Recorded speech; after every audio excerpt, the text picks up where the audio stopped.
Secunderabad railway station లో rail parcel service app ను దక్షిణ మధ్య రైల్వే జీఎం సంజయ్ శ్రీనివాస్తవ ప్రారంభించారు. ఇక బెంగళూరు ఐఐఎంతో అవగాహన ఒప్పందం మేరకు రూపొందించిన ఈ యాప్ ద్వారా పార్సిల్ బుకింగ్ సులభతరం కానుందని, ఫారంలు క్యూల అవసరం లేకుండా మొబైల్ ద్వారానే బుకింగ్ చేసుకునే వీలుంటుందని జీఎం తెలిపారు. వేగవంతమైన పారదర్శక సేవలు అందించి వినియోగదారులకు మెరుగైన సౌకర్యం కల్పించడమే లక్ష్యమన్నారు.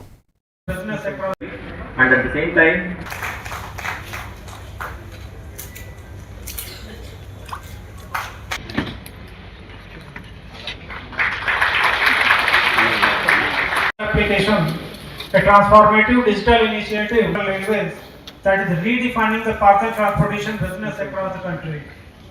The app has been especially designed and developed keeping in mind the needs of the customers with focus on ease. With great honor, I request our esteemed Chief Guest, General